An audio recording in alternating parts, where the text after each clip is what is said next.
everyone. My name is Grace Beatty, and welcome to Wicked Women, the podcast. On this podcast, I will be discussing with leading experts some of history's most infamous and maligned women. Within each episode, I do not look to excuse or dispute the wrongs committed by some of these women, but I do strive to bring a more holistic and rounded understanding of each particular woman's story. Step back in time and come on this journey with me as we discover the lives and legacies of these fascinating women.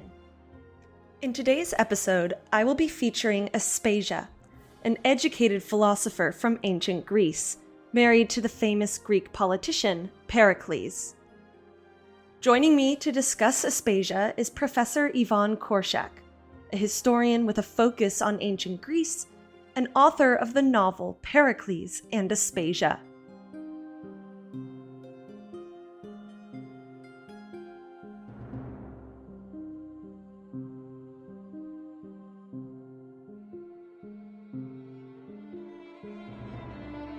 I have an excellent mistress in the art of rhetoric, she who has made so many good speakers, Plato. I marvel that Aspasia, who is only a woman, should be able to compose such a speech. She must be a rare one. Menexenus by Plato. The ancient Greeks loom large in history, responsible for architectural wonders like the Parthenon, the Temple of Zeus and Olympia, cultural institutions such as democracy, the Olympic Games, libraries, and the modern study of history, and historic figures such as Alexander the Great, Sappho, Plato, Socrates, Aristotle, and many more. However, there is one woman who loomed large on the Greek political and philosophical stage who has been relegated to the shadows of history: Aspasia. A highly educated woman who married the powerful politician Pericles, became a mentor and teacher to Socrates, and faced ridicule from society and her husband's political opponents. She was compared to Helen of Troy and blamed for everything from famine to war to her husband's political decisions. After her death, her legacy forked between an uppity concubine and a gifted scholar. But in recent generations, she has been all but forgotten. As is the case for most women in antiquity, Aspasia's early life is shrouded in mystery. Believed to have been born no earlier than 470 AD, she does not appear in the historical record until after her arrival in Athens. What is unique about Aspasia's early life is that by the time she appears in history, she is highly educated, a rarity for women across all levels of ancient Greek society. For Professor Ivan Korshak, this provided frustration as a historian, but amazing potential as a novelist. I don't know how well you can picture in your mind the Aegean Ocean, which is an offspring of the Mediterranean. And today, Greece is on one side of the Mediterranean and Turkey is on the other. But in those days, Greece encompassed both coasts of the Mediterranean, East Greece and West. She was born in a town called Miletus in East Greece. Somehow, all we know is she sailed, no other way to do it, she sailed across the Aegean and landed in Athens. And she was educated. We don't know how she was educated. In my novel, Pericles and Aspasia, my novel is very truthful to history.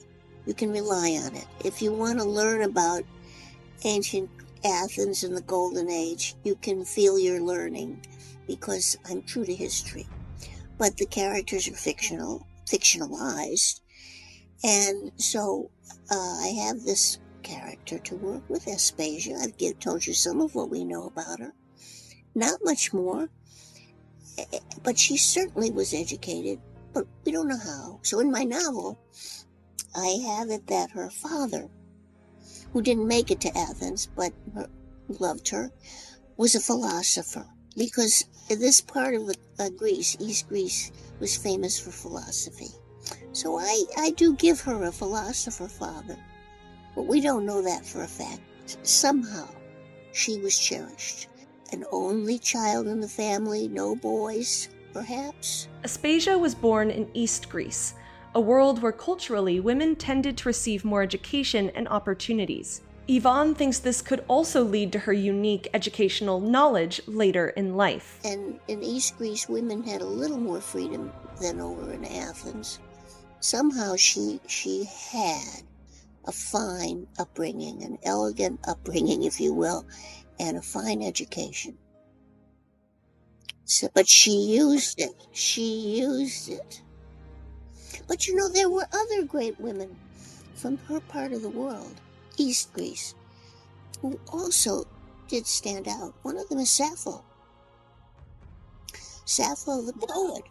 Sappho the poet comes from not far from where Aspasia came from. She was a little earlier, a little before Aspasia. We think of her as a poet. Sappho wrote songs, really. They were music. We don't have the music, so we know the words. The words came down through the... Imagine, the words come down through the centuries on papyri. You know, it's just astonishing that we have any of that. But we do have poems of Sappho. She certainly had a great influence. She was well known, respected, and she had a different kind of impact from Aspasia. She was, as an artist, she had an artist's impact. So that would be another woman to think about from this early period. But Aspasia was at the heart of the great creative flowering of classical Athens. When democracy, this is, as I mentioned before, Pericles and democracy, this is the world's first great democracy. This is the time when history is written for the first time. This is a period of new philosophy, although philosophy had deeper roots in the past. The Parthenon, I don't know how many of your viewers can picture in their mind the great Acropolis in Athens with the glorious Parthenon on top. The Parthenon was built. In fact, in my novel, it's almost a character. At the beginning of the novel, Aspasia, wanting to continue the little contact she had with Pericles, seizing an opportunity, climbs the Acropolis and finds Pericles there, discussing how they're going to build it with the great sculptor Phidias and the architect of the Parthenon. It's just a foundation. In the course of the novel, as Pericles and Aspasia spin out their lives within the context of the Golden Age, the Parthenon gets built. In other words, at the beginning, it's a foundation of flat stone. By the end, it's all there, and the last chapter of my novel is called The Parthenon in Moonlight, because Pericles and Aspasia go and see the great sculptures that finish the Parthenon in place. So all these things happened at this time, and she was at the heart of it. Comedic plays from her lifetime suggest that during her early years in Athens, she worked as a hetaira, or courtesan, and operated her own brothel. Many historians today question if she was a madam, but it is still widely accepted that she was a hetaira, either before or when she met Pericles. As Yvonne states, she was, in fact, what the Greeks called a hetaira. And a hetaira, we don't have a perfect translation, but if you think of a courtesan or geisha, somewhere in there, a woman who entertains, it has a little more tone than an out-and-out prostitute, but she was considered really a prostitute. And so I imagine that here was Aspasia, newly come to town, and she would have been, as I said before, a hetaira, a courtesan, a flirt, looking, let's face it, looking for a man who could take care of her, because what could a woman be alone? She needed a man's protection. So I imagine she would have been, and in my book this happens, she would have been at one of these parties. And Pericles, who was not a party goer, he was a little serious kind of guy, didn't do a lot of going around. It's actually said that he didn't, but still, he got to this party. He got to my symposium, put it that way. And luckily, he came when symposium. And there, I imagine that Aspasia spoke up. There was another courtesan there who was shyer and played the flute and just looked pretty, but Aspasia entered into the conversation. She said stimulating things, and he who loved learning, Pericles was a man who loved learning, would have been taken by a woman who had such knowledge, wit, quickness.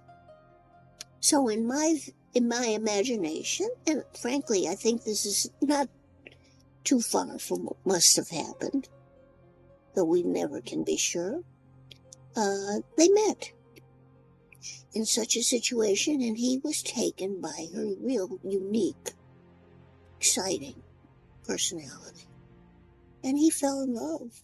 And he divorced. This was a very brave thing for him to do. He divorced his citizen wife.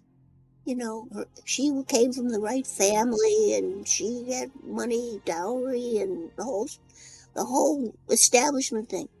He divorced her in order to live with Aspasia.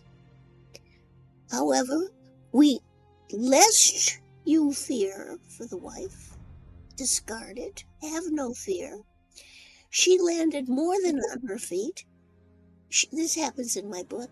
She married, after that, the man she had always loved. This is in history. Who happens to have been the richest man in Athens. So she came out okay in her terms. And Pericles had his Aspasia. At the time that Aspasia met Pericles, he was one of the most powerful men in Athens, leading the city both politically and militarily. Some scholars call the time he was in power as the age of Pericles. After meeting Aspasia sometime around 452 to 441 AD, Pericles shocked politicians and citizens alike by not only divorcing his wife, but marrying Aspasia, a woman whom many believed to be a sex worker. But Pericles did not marry Aspasia and then relegate her to the house. He saw her as his partner both intellectually and emotionally. This was a surprise to most ancient Greeks. As Yvonne points out, in a period where women were living extremely under the thumbs of their male relatives, living very confined lives, hardly leaving the house, except for religious ceremonies, which were their great outlet, and that was a real outlet for them.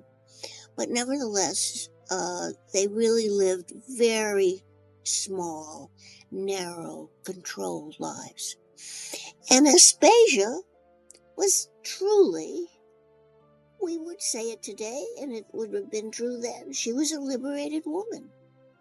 She sought to live freely, to live richly in the sense of taking in all that life has to offer. She was a remarkable, really iconoclast, going against the grain, doing what other women did not have the opportunity to do. It is remarkable, and as I found out about her, and I have to admit, I was taken by the romance. I still am. That Pericles, who was such an establishment power, gave up, really risked. He didn't give up, but he risked giving up his reputation and his political power, because the rest of the Athenians looked at this woman Aspasia with askance. She was criticized. She was pilloried. You may know that the ancient Greeks, the Athenians, had theater. And the Greek theater is well known for its tragedy. But they had comedy. And who was the butt of the jokes? Aspasia. And they were vulgar jokes. Now, I guess it's a saving grace you decide. On the one hand, she didn't have to hear those jokes in the theater. Why? Because women were not allowed in the theater. So she didn't have to sit there and hear herself made really, with vulgarity, a fool. But Pericles had to sit there, and he had to take it. But he did, because he was so stricken by Aspasia's intelligence, so in love with her free way of being. So he sat there, he took it, and she too, of course, had to absorb it. But their love endures. There's a very famous scene that was recorded in history that I incorporated fictionally in my book, where Pericles goes to the assembly. The assembly was, like our Congress. Only Greece, it was face to face. It was the citizens, not like we vote for representatives. They went there. The Greek citizens, who were all men, went to the assembly, and that's where the democratic assembly, how it worked. And Pericles, for example, wanted to raise money to build the Parthenon. And he had conservative opposition who said he was, spending too much money. And how did they put it? They put it with allusion to Aspasia. This particular opponent said, Pericles, in front of the whole Athenian community, Pericles, I'm going to use a bad word, I hope it's okay on the podcast. He said, Pericles, you are wasting the wealth of our empire. You are wasting the gold of our city on 1,000 talent. The talent was a unit of money measure. On 1,000 talent temples. You are bedecking our city like a whore. You are like a beast. This happened in the assembly. You Pericles, and this is face to face. You, Pericles, are like a besotted lover, bedecking your whore. And everybody knew that this was alluding to Aspasia, because he had been giving her gifts. In my novel, you can bet he gives her gifts. And so, yes, it was very precarious.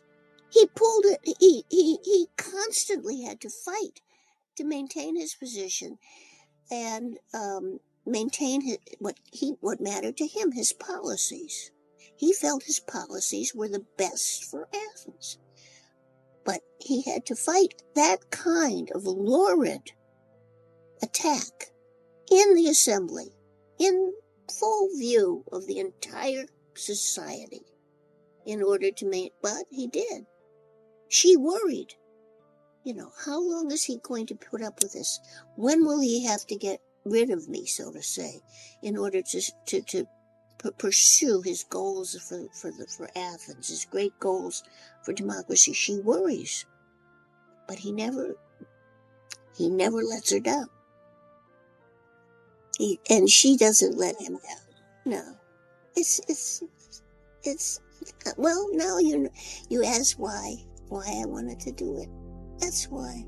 But I mean, all of that. Pericles and Aspasia seemed devoted to each other.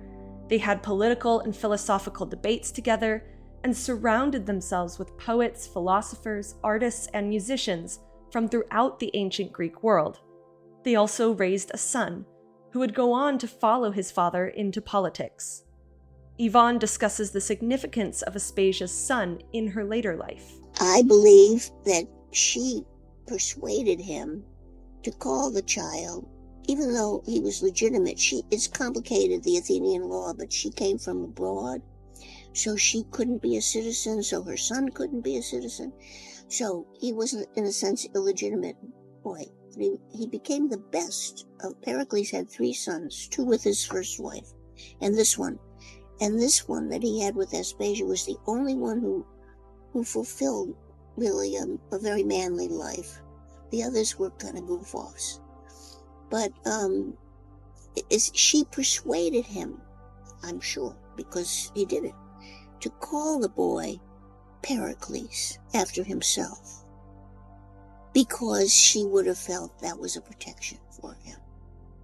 that he needed protection, and he would have the protection of the famous name of his famous and powerful father. So there's young Pericles who grows up. Pericles is considerably older than she is, and also there was a terrible plague in Athens. There was a great war, the Peloponnesian War it's called. And at the beginning of the war, people were crowded into the city. And this crowding caused a plague. Pericles died in his 60s of the plague. But Aspasia did not. Young Pericles lived on. So for several decades after that, she was alive and would have seen her son, who in fact grew up to be the highest position in Athens was to be a general. It was military, but it was political too. It was just, if you really want influence, be a general. Elected generals, they were elected. And you had to keep running every year. It was nerve-wracking. You never got to be comfortable in your position. But at any rate, Pericles' son, young Pericles, grew up to be a general. But the other two boys died in the plague. One of the evidence is that her son, who was only about 14 when Pericles died, did grow up and to become a very important man in Athens. So that indicates that Aspasia had at least some kind of secure situation, some kind of enough stature that she didn't stop. She wasn't in his way. She probably promoted. I will tell you, they have found evidence, an inscription, that Aspasia dedicated a golden cup on the Athenian Acropolis in the Parthenon. And that's all is known. But I wonder, why did she dedicate that golden cup? Might it have been to honor her son when he became elected general like his father before him? I think that's possible. So anyhow, the evidence of the success of the boy is evidence for Aspasia being okay. And the other evidence is it's in those later years that we have these memories of her, these accounts really, of her teaching Socrates. These would come from the later years, because Socrates was a very young man when Pericles was alive. So she would have been engaging with the philosophers really a couple of decades after the death of Pericles. So she seems to have lived in Athens and seems to have been able to get by in a respectful way somehow and raise this boy to become a leader. It is still unknown where or when Aspasia died, but she had already left a mark on ancient Greece. She was often remembered in society in two distinct ways: the villain or the philosopher. Here's Yvonne. But another thing about Aspasia, if you look at what has come down to us from the ancient world, on the one hand, we have these literary texts, comic plays that and also references to them that are, as I described, they blame her for war, like Helen of Troy. She's seen as the instigator not of one war but of two. So in earlier part of her life in Athens, she came from elsewhere, but she came to Athens and Pericles. In the earlier part of her life, there's more emphasis on her as the butt of the jokes, as a vulgar trope. But later in life, she seems to have made important connections with the great philosophers of the time. In particular, we have records of her, or recorded texts at least of her. Records is maybe a little too strong to say, but we have literary documents that show she conversed with Socrates. In fact, she was imagined to be his teacher. She taught Socrates. In particular, she taught Socrates how to speak in public. Yes, and it's a public face that is so amazing for the period. And Plato, the philosopher, who I imagine you know, wrote the dialogues where Socrates appears. So it was really Plato who wrote Aspasia into these dialogues, conversing with the famous philosopher Socrates and teaching him how to be a public speaker. And also, other writers of Plato's time speak of her as a very wise woman. And of all things, I say this because of the scandal of her early life. She was with Pericles as his courtesan. So, in spite of that, which scandalous aspect, as I mentioned, she's shown as a wise teacher of Socrates, and others say, this is ironic, others say she was a great teacher of mutual love and respect in marriage. She was kind of depicted as a marriage counselor, somebody who could help you out in working out your problems. Yeah, it's really astonishing. And as I say, there are these two sides of what's come down to us about her. One, the scandal, and the other, this wise, philosophical woman. Wherever the truth lies, somewhere in between. Well, no, I wouldn't say somewhere in between. She really did go against the norms of the relationships between men and women in her time. That's true. And evidently, she really did converse with philosophers. That evidently is true, too. And other women didn't do either of those things. So she really is a bright star in a difficult time for women. Is an icon. And I think that's thanks to Plato. It's not thanks to the comedians who made such terrible fun of her. They also even mocked, although I've never known exactly what they meant, but they even sort of made fun of the way she looked. Like they said she was dog-eyed. I don't know what they mean, but it doesn't sound nice. But, so I don't think it was the tradition for the comic writers. It was Plato. Plato's tradition. Plato, after all, has survived. We have enormous amounts of Plato's writing. It's amazing how century after century after century, these books were copied in manuscripts. This is before printings. They were handwritten out and handed down generation to generation. They were studied. They were there are commentaries on them. So Plato was never disappeared from Western culture. He has always been, even in the Middle Ages when Greece was less central than at other times, when classical Greece got a little bit forgotten. But no, Plato was always central.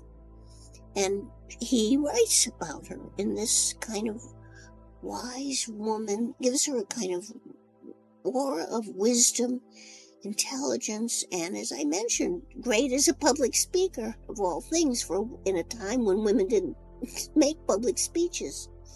So it's come down to our time through really Plato. For Yvonne, Aspasia is much more than just a woman from antiquity. She provides a template for women today to see how we can love ourselves for our intelligence, our abilities, and our individuality, breaking down barriers in our paths to become heroes of our own stories. And of course today, I'm really amused. You know, there are such a variety of images of Aspasia today. So here's two extremes. If I know we're not looking at this, but if I can paint the picture for you. On the one hand, there is the very strong feminist work of art by the artist Judy Chicago, who made an enormous, complicated,